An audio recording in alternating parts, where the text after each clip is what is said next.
നമസ്കാരം, ഞാൻ ഷിംജിത്ത് തില്ലങ്കേരി. ഇന്ന് നിങ്ങളെ പരിചയപ്പെടുന്ന ഒരു ഔഷധ ചെടിയാണ് കൊരങ്ങൻ മൈലാഞ്ചി അഥവാ കുപ്പമഞ്ഞൾ, കൊരങ്ങൻ സിന്ദൂരം എന്ന് പറയുന്ന ഒരു ഔഷധ ചെടിയാണ് ഞാൻ നിങ്ങളെ പരിചയപ്പെടുന്നത്.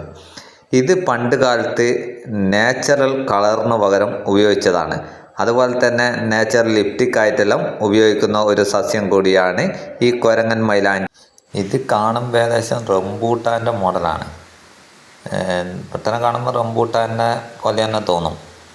അങ്ങനെയുള്ളൊരു ചെടിയാണ് ഈ കൊരങ്ങൻ മൈലാഞ്ചി, കൊരങ്ങൻ സിന്ദൂരം, കുപ്പമഞ്ഞൾ എന്ന് പറയുന്ന ഈ ചെടി.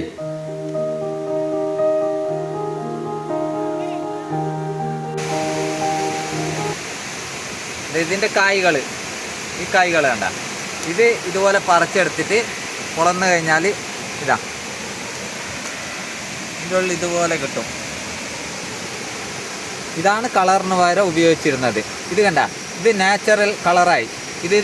ഇതുപോലെ ചൊട്ട തൊടിക്കാം, എന്താ നല്ല സിന്ദൂരായിരിക്കും. അതുപോലെ തന്നെ ഇത് നാച്ചുറൽ ലിപ്റ്റിക്കായിട്ട് ഉപയോഗിക്കാം. നാച്ചുറൽ ലിപ്റ്റിക്കിന് ഉപയോഗിക്കുന്നതാണ്. എന്താ നാച്ചുറൽ ലിപ്റ്റിക്ക്, അതിനെല്ലാം ഉപയോഗിച്ച സാധനമാണ്.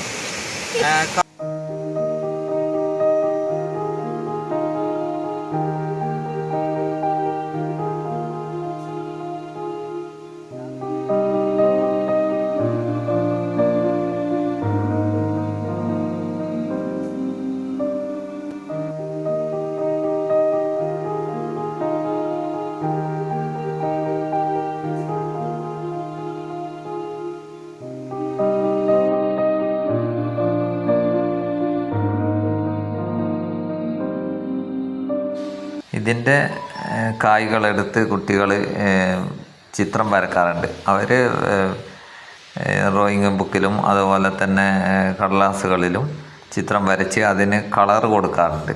അങ്ങനെയുള്ള ഒരു ചെടിയാണ് ഈ കുപ്പമഞ്ഞൾ, അത് കൊരങ്ങൻ മൈലാഞ്ചി, കൊരങ്ങൻ സിന്ദൂരം എന്ന് പറയുന്ന ഈ ഔഷധ ചെടി.